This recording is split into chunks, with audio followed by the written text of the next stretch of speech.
Hola hermanos, ¿qué tal? Mucho gusto en saludarlos. Aquí estamos ya listos para emprender en la lección número 50. Es el libro de Daniel, capítulo 10. El título de la lección es Buscando al Señor en tiempo de conflicto. Es un libro muy adecuado a la realidad que se está viviendo en forma mundial hoy en día y bastante adecuado a todo, ¿no? Tuve la oportunidad de estar oyendo y viendo el servicio de la mañana del pastor, ¿no? Y en realidad me gustó que se está meditando sobre el Salmo 23, los puntos de los valles, pasando por los valles oscuros, ¿no? Que son inevitables, son impredecibles, son imparciales, son algo que tiene un propósito y que son temporales también. Y el otro que hacer en los valles de sombra, ¿no? Rechazar el temor, concentrándonos en el poder de Dios nada más. Y una de las cosas que me llamó mucho la atención, que físicamente, ¿no? Hablando de física, de la ciencia en sí, la ciencia física que estudia la naturaleza en sí, es de que no existe sombra sin luz, ¿no? En realidad la sombra es un efecto de la luz. No puede existir sombra si no hay luz. La oscuridad completa, no se experimenta más que solo en lugares como debajo de la tierra. Si alguna vez ustedes han ido a visitar algún lugar que esté subterráneo, como por ejemplo una mina de algún mineral, ahí se nota una oscuridad total en ese aspecto, ¿no? Y estamos nosotros aquí concentrándonos en el Salmo 23 y sigamos pendientes y expectativos y dedicados a lo que significa el estudio de estas lecciones, ¿no? El libro de Daniel es un libro muy interesante, como lo hemos podido llevar a cabo, ¿no? En las lecciones anteriores a estas. Y ahora nos toca el Buscando al Señor en tiempo de conflicto, se llama la, la lección. Y el libro de Daniel en el capítulo 10, versículo 12 nos dice, entonces me dijo, Daniel, no temas, porque desde el primer día que dispusiste tu corazón a entender y a humillarte en la presencia de tu Dios, fueron oídas tus palabras, y a causa de tus palabras yo he venido. Los invito a que hablamos en nuestra Biblia, en el capítulo 10 de Daniel, versículo 12, y dice así, ¿no? Y lo vamos a ver, pues muy interesante. El versículo 12 dice, entonces me dijo Daniel, no temas. Esta palabra es bastante confortable y se repite a través de la Biblia, ¿no? Es nuestra confianza, nuestra determinación eh, llevada a cabo por la palabra de Dios, como nos recordamos en el libro de Josué, dice, mira que os mando que te esfuerces, que seas valiente, no temas ni desmayes, porque Jehová tu Dios está contigo todos los días de tu vida, ¿no? Son promesas que no pueden tomarse únicamente así a la ligera, sino que si creemos, tenemos fe, definitivamente son algo que no lo podemos, definitivamente no lo podemos ignorar, ¿no? En este vemos a Daniel, ya una persona adulta, una persona anciana, se podría decir, con una dedicación de oración y ayuno, ¿no?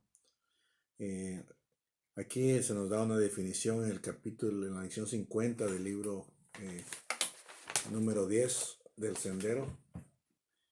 Se nos da una explicación acerca, una definición acerca de lo que significa el ayuno, ¿no? Y dice así, el ayuno es una disciplina espiritual generalmente relacionada con la oración, que involucra la abstinencia voluntaria de ciertos alimentos. El término se puede usar en el sentido general de abstención de actividades normales o de placer con el fin de permitir más tiempo para la oración.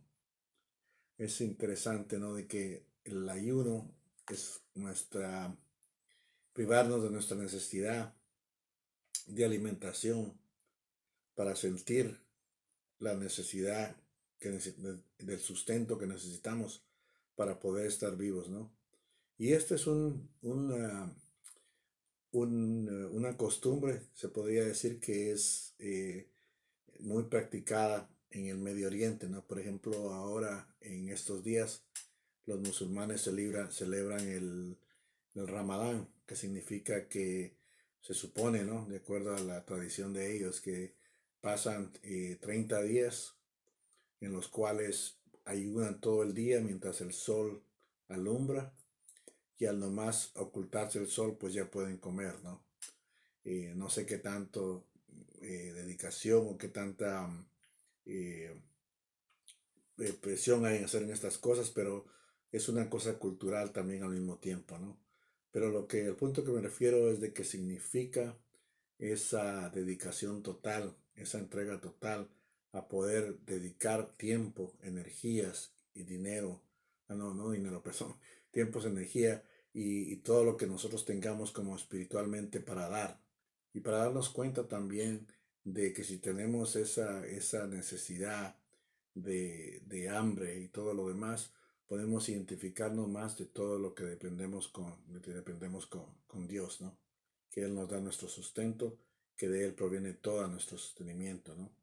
Y como dice la Biblia, ¿no? El Dios es generoso, tiene misericordia de su creación y da su sol todos los días para el impío y para el bueno, aunque para que la persona, o sea, que Él da para todos, no tiene preferencia en todo, ¿no? Eso se llama la misericordia de Dios, la providencia de Dios. El sol que nos brilla en la mañana, que es necesario para sustentar nuestra vida, se has dado para lo bueno y lo malo de toda la humanidad. Muy bien, esa es la parte del ayuno aquí, ¿no? Y empezamos, nosotros vamos a leer primero dentro del contexto, ¿no? Y vamos a irnos a Lucas, Lucas 18. Vámonos a Lucas 18 para entender dentro del contexto de la oración, dentro del el Nuevo Testamento y las enseñanzas de Jesucristo, ¿no?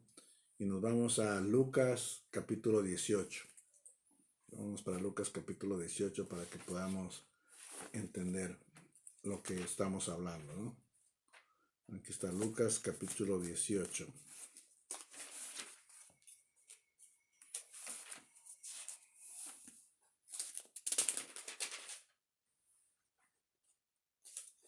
Y vamos a la parábola del fariseo y el publicano, que es una forma de entender lo que significa tener un corazón contrito y humillado delante de la presencia de Dios. Yo creo que eh, es una de las mejores formas por medio de una parábola, entender lo que en realidad significa la oración y el ayuno y la dedicación total a la oración, ¿no?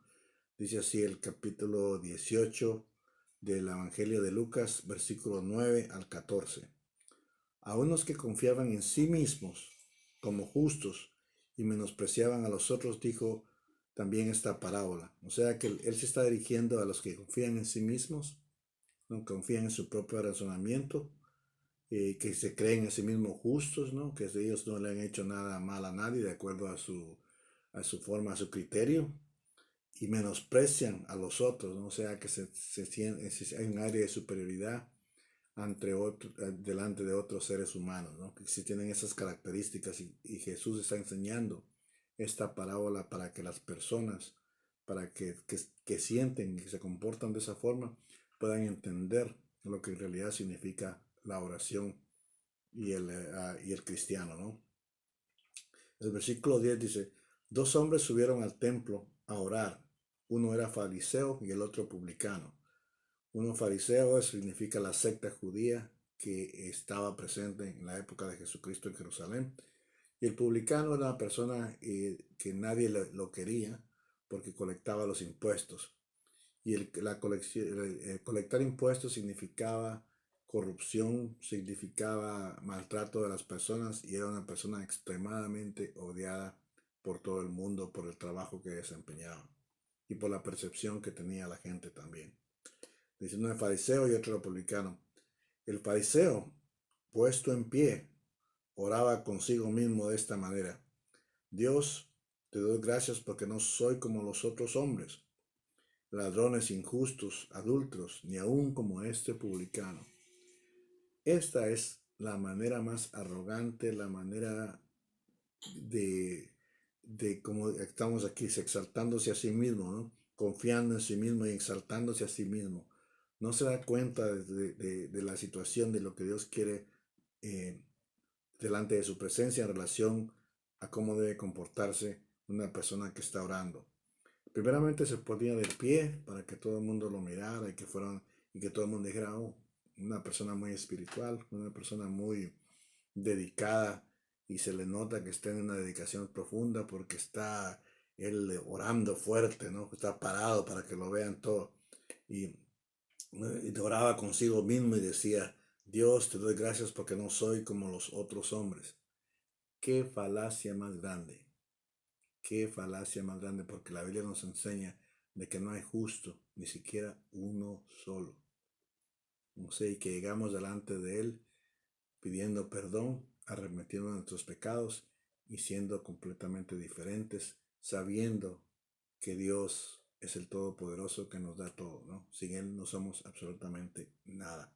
O sea que el fariseo dice que no son como los otros, que son como los otros hombres, que son ladrones, injustos, adúlteros, ni aun como este publicano, ¿no? O sea que la otra persona está orando, calladamente, humildemente, sin molestar a nadie, y llega a confesarse delante de Dios.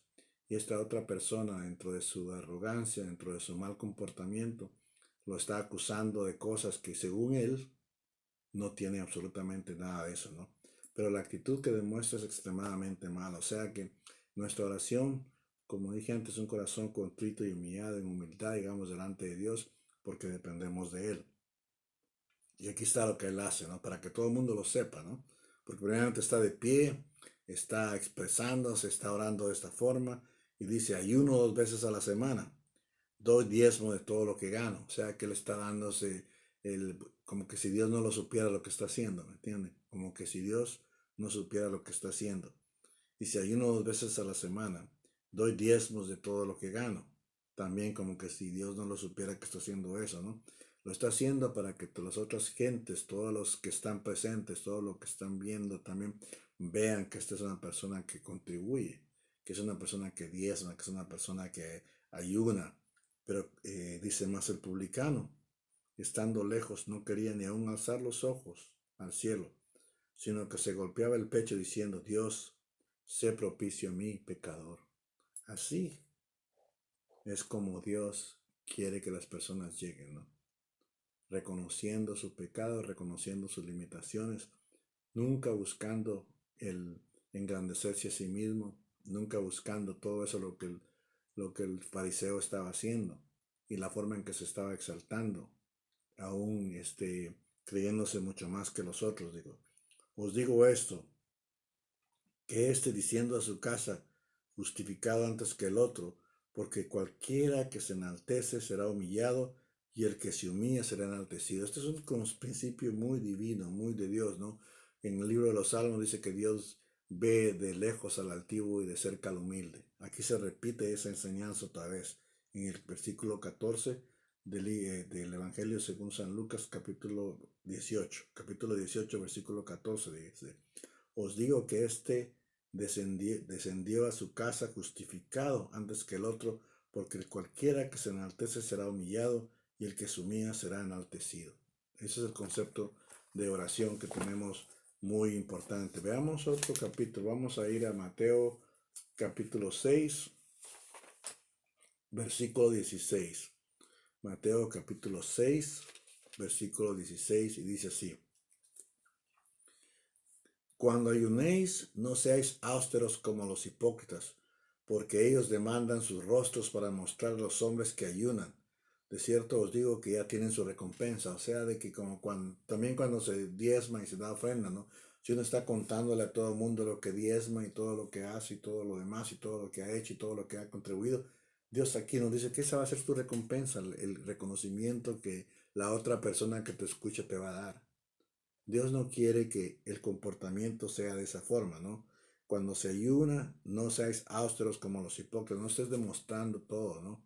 Es una relación como cuando se nos dice que en privado nos vayamos a nuestro cuarto, doblemos las rodillas y entonces pongamos no toda nuestra oración, todo nuestro ser en Dios. Eso es lo que básicamente está diciendo. Cuando ayunéis, no seáis austeros como los hipócritas, porque ellos debudan sus rostros, o sea que es todos demacrados y todo para que de todo el mundo vean que están en una dedicación total y que están ayunando para que todo diga, mira qué espiritual.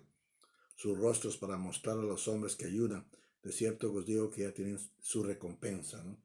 O sea que vemos de que eso es un punto muy importante, ¿no? A ver qué dice aquí, tengo aquí una nota de Apocalipsis capítulo 4. Ok, exactamente. Vamos a empezar entonces a leer el libro de Daniel. Vamos a Daniel capítulo 10. Ya estamos en el 10 prácticamente, ¿no? Y vamos a empezar a leer aquí.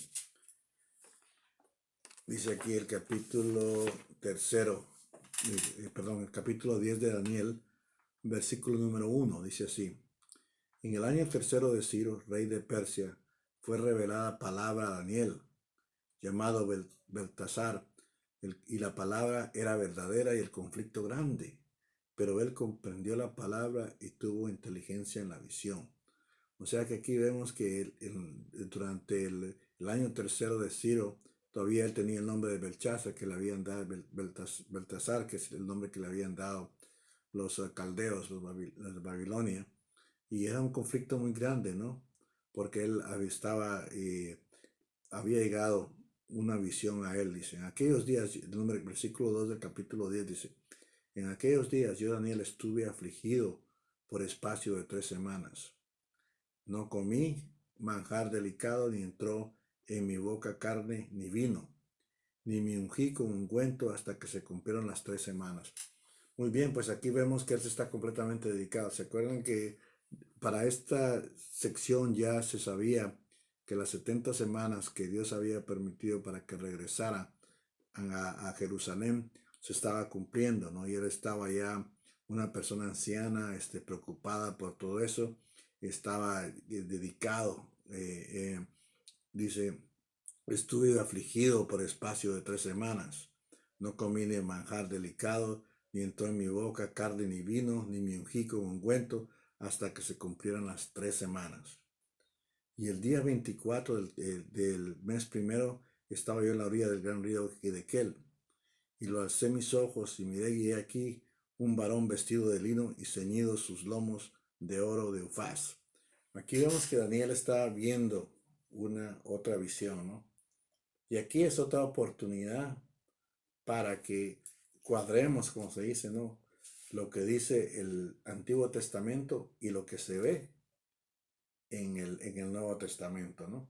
Y vean lo que dice aquí, se está viendo, dice, el día 24 y el número 5 del capítulo 10 dice, y alcé mis ojos y miré y he aquí un varón vestido de lino y ceñido sus lomos de oro y de faz. Entonces el 6 dice, su cuerpo era como berillo y su rostro parecía un relámpago y sus ojos como antorchas de fuego y sus brazos y sus pies como color de bronce, bruñido, y el sonido de sus palabras como el estruendo de una multitud. Aquí vemos algo que lo podemos, vamos entonces al Apocalipsis 1:18 para que podamos ver lo que estamos hablando. En Apocalipsis capítulo 1, empezamos con el 17 en la última parte. Apocalipsis número 1, versículos 17 al 18. Vamos a ver qué dice ahí. Dice, no temas, yo soy el primero y el último, y el que vivo y estuve muerto, mas he aquí que vivo por los siglos de los siglos. Amén. Y tengo las llaves de la muerte y del Hades. Este es Jesucristo hablando. Jesucristo diciendo, no temas, yo soy el primero y el último, el que vivo y estuve muerto, mas he aquí que vivo, hablando de la resurrección, por los siglos de los siglos. Amén. Y tengo las llaves de la muerte y del Hades. ¿No? El Hades se refiere al infierno. Veo yo aquí en esto, ¿no? Volviendo al libro de Daniel, o sea, Daniel capítulo 10, ¿no? Vemos de que Daniel está teniendo la visión y al mismo tiempo él está dándose cuenta de que eh, esto es una manifestación del mismo Jesucristo, ¿no? Y vemos de que Daniel está completamente llevado a esta visión, significado lo de Jesucristo, ¿no? Se cuenta, aquí dice, y alcé mis ojos y miré aquí un varón vestido de lino y ceñido sus lomos de oro y de faz. Su cuerpo era como de berío y su rostro parecía un relámpago y sus ojos como antorchas de fuego y sus brazos y sus pies como el color de bronce bruñido y el sonido de sus palabras como el estruendo de una multitud. Aquí vemos definitivamente lo que está viendo Daniel, ¿no? Y es una manifestación de Jesucristo. Lo vemos porque yo lo identifico mucho con lo que acabo de leer en Apocalipsis, ¿no? Tienen esa semejanza, dice el número 7. Y solo yo, Daniel, vi aquella visión y no la vieron los hombres que estaban conmigo, sino que se apoderó de ellos un gran temor y huyeron y se escondieron. O sea que aquí vemos que definitivamente la visión fue dada a Daniel únicamente, ¿no? Fue dada a él en el sentido de que fue únicamente exclusiva para él. Y me recuerda mucho lo que pasó con el apóstol Pablo. Y aquí vamos otra vez al Nuevo Testamento, en el libro de Hechos, capítulo 9, para que lo veamos, ¿no? Hechos capítulo 9. Ok, Hechos capítulo 9. Y el versículo es de 3 al 7. Ok. Aunque aquí va la misma, Daniel, Pablo está persiguiendo a los del camino. Pablo está con un celo tremendo de acabar con toda esta gente, con todos estos herejes, según él, que están corrompiendo la fe. Y él estaba como un fariseo de los fariseos, como una persona extremadamente extrema en defensa de lo que él consideraba su fe, ¿no? Y dice, mas siguiendo por el camino aconteció que al llegar cerca de Damasco, repentinamente le rodeó un resplandor de luz del cielo, y cayendo en tierra oyó una voz que le decía, Saulo, Saulo, ¿por qué me persigues? Y esta es la voz de Jesucristo, dice. Y él dijo, ¿quién eres, Señor? Y le dijo, yo soy Jesús, a quien tú persigues. Dura cosa es dar cosas en contra del aguijón. Él temblando y temeroso dijo, Señor, ¿qué quieres que yo haga? Y el Señor le dijo, levántate y entra a la ciudad y se te dirá lo que hay que hacer. Y aquí está la otra, ¿no? Y los hombres que iban con Saulo, en el versículo 7 del capítulo 9 de los Hechos, confirma lo que se está diciendo en Daniel, que le está pasando básicamente lo mismo que le está pasando aquí a Pablo. Y si los hombres que iban con Saulo se pararon atónitos oyendo la verdad de la voz, mas sin ver a nadie. Es increíble cómo el Viejo Testamento, siglos antes, da la misma visión que le pasó al apóstol Pablo viendo a Jesucristo en el camino a Damasco, ¿no? Muy bien, pues ahora volvamos a Daniel. Al número dice 8, dice, quedé pues yo solo y vi esta gran mi fuerza se cambió y desfalleció, y desfalleciendo ya no tuve vigor alguno. Muy similar a lo que le pasó a Pablo, que se quedó ciego, ¿no? Que ya no podía ver.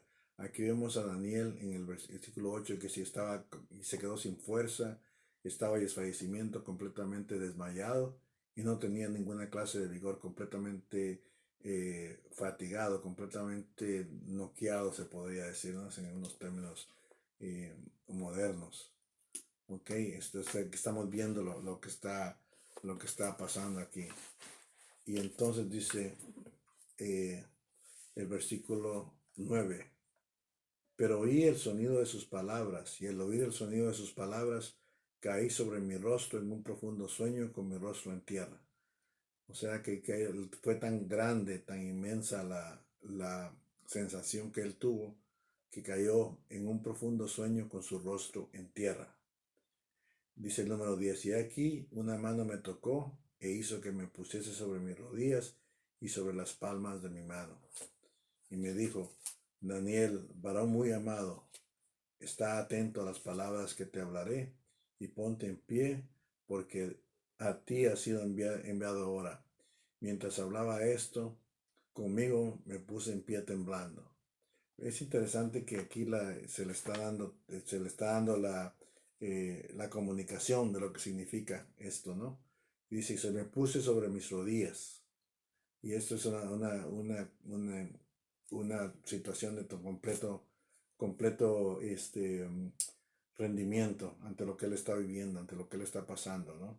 Y vemos, dice: y una mano me tocó, hizo que me pusiese sobre mis rodillas y sobre las palmas de mis manos, ¿no? O sea, que significa lo importante que es la reverencia hacia Dios, ¿no? Ponerse de rodillas, y cuando Él da el mandato dice: ponte de pie, porque a ti ha sido enviado ahora. Mientras hablaba esto, conmigo me puse en pie temblando. Entonces me dijo: Daniel, no temas, porque desde el primer día que dispusiste tu corazón a entender y a humillarte en la presencia de tu Dios, fueron oídas tus palabras, y a causa de tus palabras yo he venido. Muy bien, esta es la clave de la lección en sí. Es el versículo para que lo memoricemos, para el versículo que lo llevemos dentro de nosotros mismos, porque significa, en una cápsula se podría decir, lo que es toda la lección, ¿no? Primero le dijeron a Daniel: no temas. ¿Por qué? Porque el temor es algo que por lo cual la persona pierde un total control, no solo de sí misma, sino de reconocer la grandeza de Dios en la vida de la persona.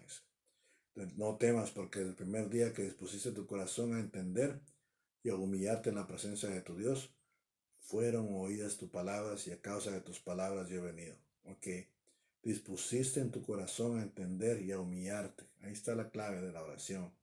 Ahí está, dice: a entender y a humillarte en la presencia de tu Dios, y fueron oídas tus palabras, y a causa de tus palabras yo he venido.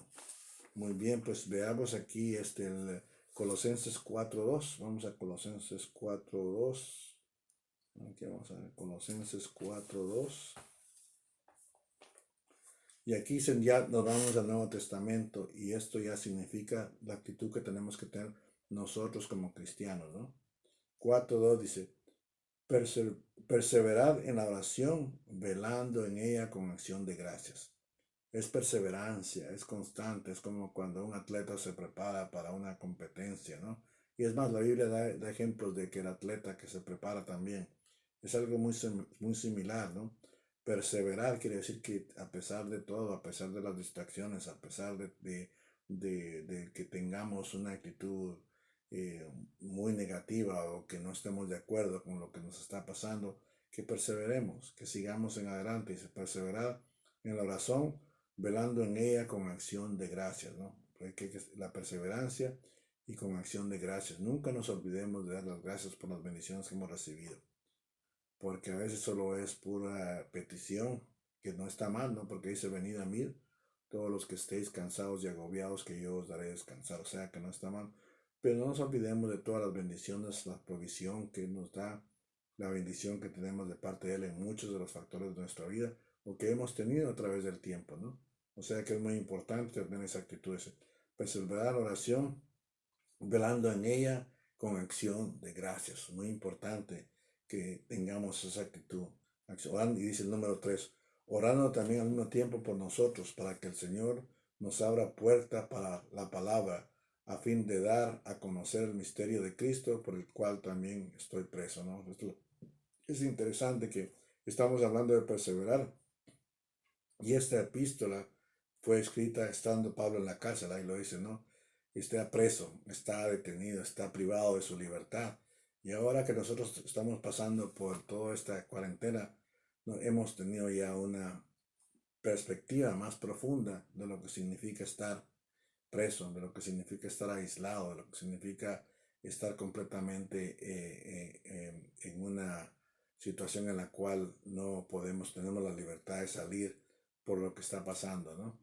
Y aquí nos vemos, dice, a pesar de eso, Pablo perseveraba. Y eso es la cualidad que es difícil de llevar a cabo, pero se nos dice que tenemos que hacerlo dentro de todo lo que significa el mandato de Dios para que la oración sea efectiva.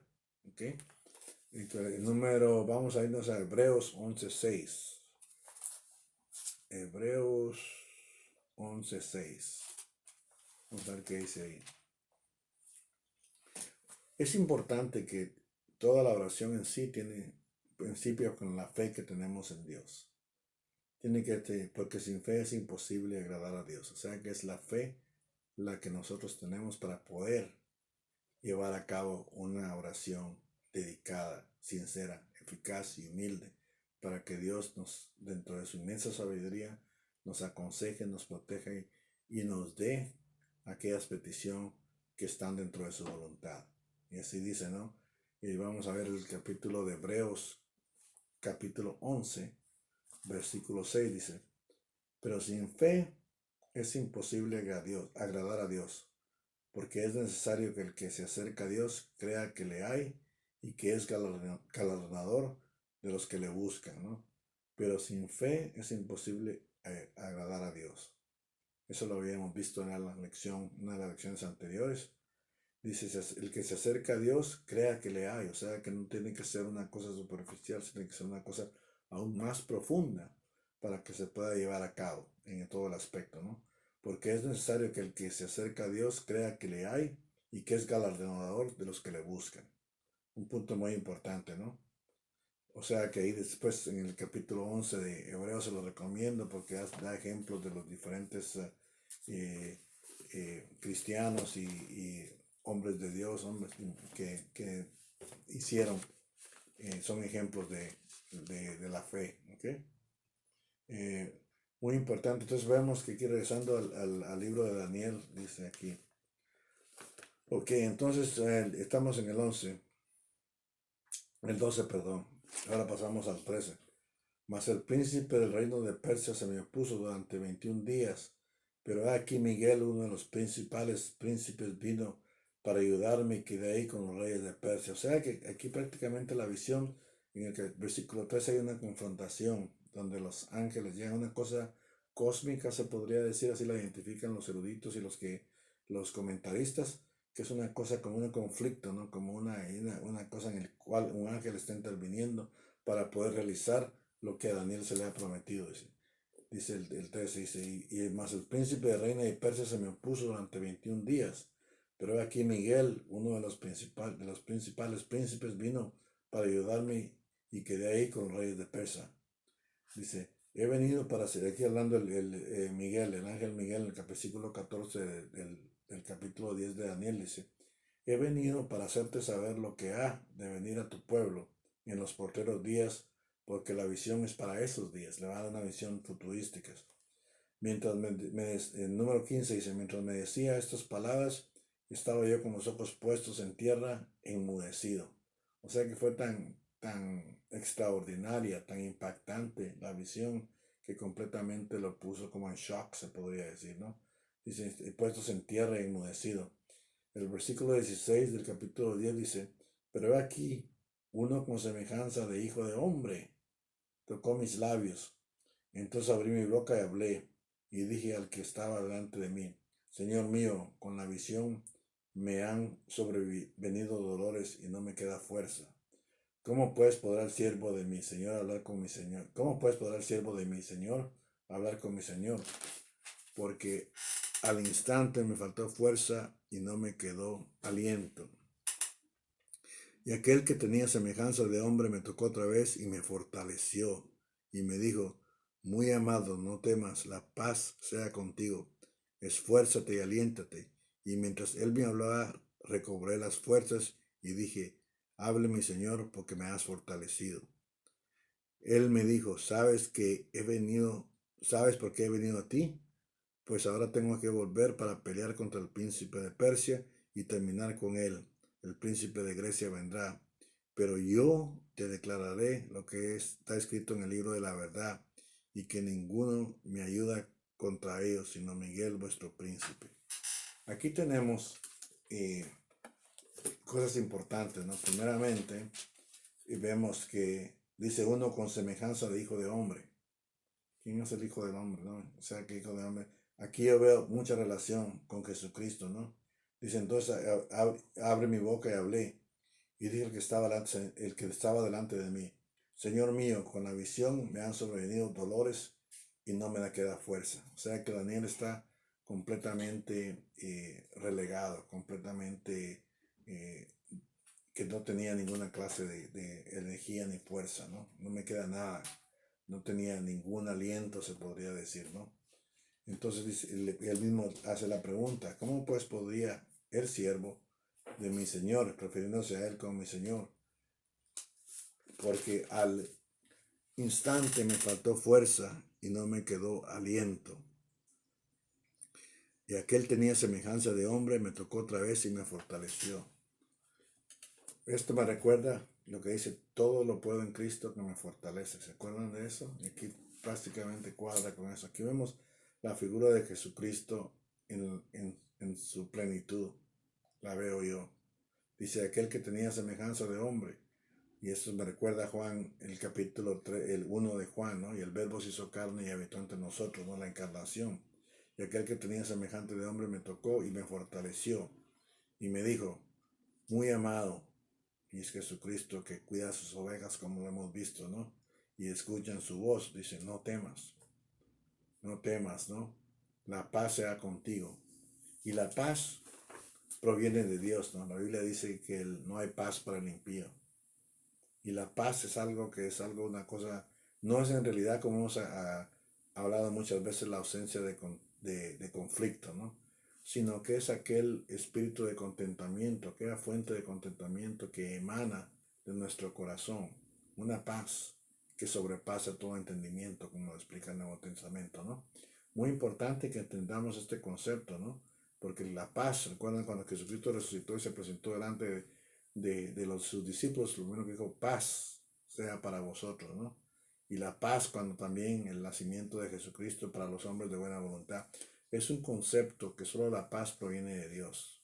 Esos ríos de agua viva que hemos estudiado también, que hemos visto, provienen definitivamente de las cosas de Dios. Dice, Él me dijo, vemos aquí, no temas, la paz sea contigo. Esfuérzate y aliéntate. Y mientras él me hablaba, cobré las fuerzas y dije, hable mi Señor, porque me has fortalecido.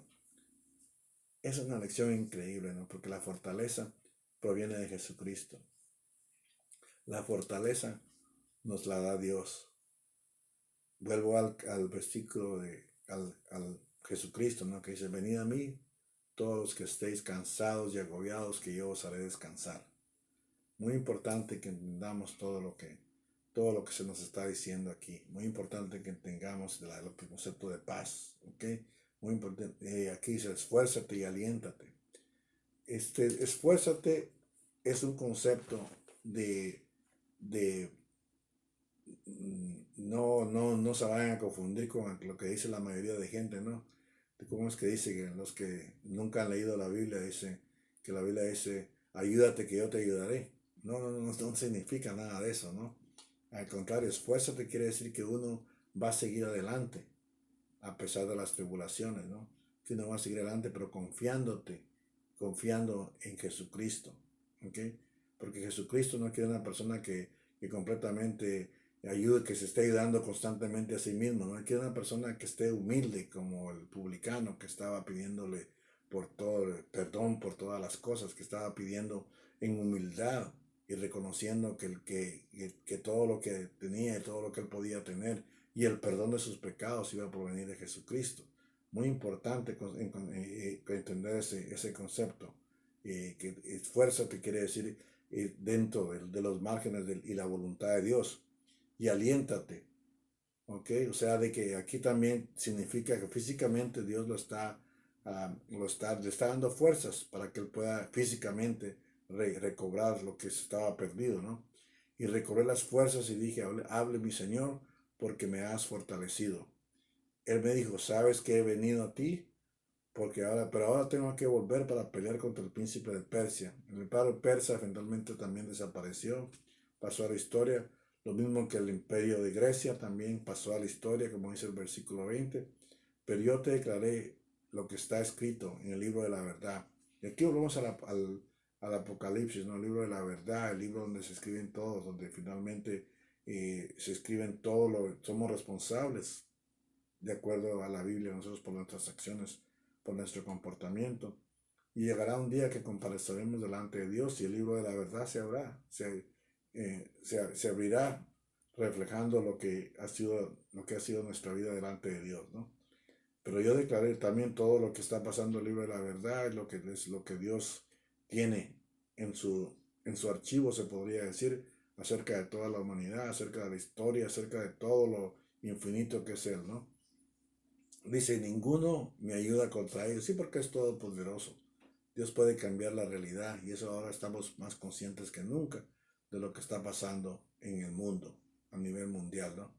Y si no, Miguel, el ángel que le está ayudando a llevar a cabo, ha usado ángeles para que den mensajes. La anunciación del nacimiento de Jesucristo es un examen es una manifestación de lo que se está diciendo, ¿no? Muy bien, pues quiero enfatizar el versículo 12, ¿no? Otra vez, dijo Daniel, no temas, porque desde el primer día que dispuse en tu corazón a entender y a humillarte en la presencia de Dios, ahí está la clave, muy diferente, humillarte en la presencia de tu Dios, fueron oídas tus palabras, ¿no? Él ve de lejos al altivo, y a causa de tus palabras yo he venido. Vamos a 2 Corintios capítulo 10, versículos 4 y 5. 2 Corintios, versículo 10, 4 y 5.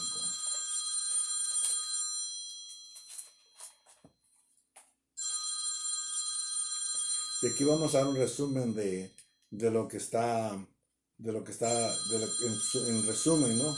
De lo que está pasando aquí en nuestra lección, ¿no? Y nos da un resumen de lo que significa la oración, dice. Así, 2 Corintios 10, versículos 4 y 5. Dice, porque las armas de nuestra milicia no son carnales, sino poderosas en Dios para la destrucción de fortalezas que se levantan contra el conocimiento de Dios y llevando cautivo todo pensamiento a la obediencia a Cristo, ¿no? O sea, de que la oración es un arma espiritual, es parte de nuestra milicia, no son carnales, no tiene nada que ver con lo pasajero de la carne, ¿no? Sino poderosas en Dios para la destrucción de fortalezas. Fortalezas se refiere a lo que estábamos oyendo hoy en el Salmo 23, ¿no? Las fortalezas, aquello que no lo podemos derribar con nuestra propia cuenta, pero necesitan la intervención de Dios para que Él pueda cambiar la realidad, ¿okay? Y derribando argumentos y toda altivez. Ahí está, lo que no le gusta a Dios es la altivez, es algo que no tiene el, paciencia para eso, que se levanta contra el conocimiento de Dios y llevando cautivo a todo pensamiento a la obediencia de Cristo. Sí, porque la altivez es algo que tiene que ver mucho con la arrogancia, es otra palabra de altivez, ¿no? En la cual el hombre cree que es poderoso, que a su conocimiento ha alcanzado grandes cosas, ¿no? Que en realidad, pero sabemos que la sabiduría proviene de Dios y lo que Él ha permitido que pase, lo ha permitido que pase, pero el hombre tiene que ser la humanidad más humilde, porque ahora más que nunca, estas generaciones que nos ha tocado vivir esto, nos hemos dado cuenta en carne propia cómo puede cambiar la vida de un momento a otro. ¿Okay? Bueno, vamos a orar entonces, ¿ok? Padre nuestro, Señor que estás en los cielos, te damos gracias por otro día de vida que nos has dado, Señor, por la oportunidad que tenemos aquí de congregarnos en forma virtual en tu nombre, Padre eterno. Abre nuestras mentes, nuestros corazones para aquellos que van a estudiar esta lección en su propio tiempo, Señor. Dales paciencia, Señor, para que puedan seguir los puntos importantes de la lección, Padre eterno. Señor, hoy te pedimos de todo corazón, Señor, que sanes la tierra, Padre eterno. Que nos ayudes en todo esto, Señor, que nos des paciencia, que nos protejas de todo mal, Padre eterno. Que nos des sabiduría, que nos des entendimiento, que nos des un corazón de humildad, Señor. Queremos refugiarnos en tu promesa que dice, venid a mí todos los que estéis cansados y agobiados, que yo os haré descansar, Señor. Señor, queremos descansar en tu reposo, Señor. Queremos saber que tú eres el Dios que provee, Señor. Nos seguiremos confiando en ti, Padre eterno. Te pedimos por la iglesia, Señor, todos los miembros de la iglesia, por nuestra familia, Señor. Que tú seas la protección, Señor. Por los hermanos que estén pasando pruebas ahora, tú seas con ellos, Señor. Te pedimos por los que necesitan salud, que la tengan, Señor. Que nos protejas de todo, Padre eterno. Te lo pedimos, Señor, porque tú eres la protección, Señor. Y queremos refugiarnos en tus promesas y en lo grande que es Jesucristo en nuestras vidas, Padre eterno. Ayúdanos, danos sabiduría, Señor. Danos entendimiento, Señor. Danos fe, como dice la Biblia, a los que no tengamos fe, Señor, que nos la dé, Señor. Nos refugiamos también en esa promesa que la pedimos, Señor, que nos des fe, que nos puedas fortalecer nuestro espíritu, Señor. En los momentos duros, tú estés con nosotros y puedas darnos, Señor, tu conforte, Señor. Nos refugiamos en ti, Señor, y que seguiremos adelante, Señor, con tu protección y tu guía y tu sabiduría que nos das a nosotros, Señor. Todo esto te lo doy y te lo digo y te lo agradezco en el nombre de Jesucristo, Señor, que es el Salvador de nuestras vidas y por el cual obtenemos vida eterna. Señor, gracias, Señor. Amén.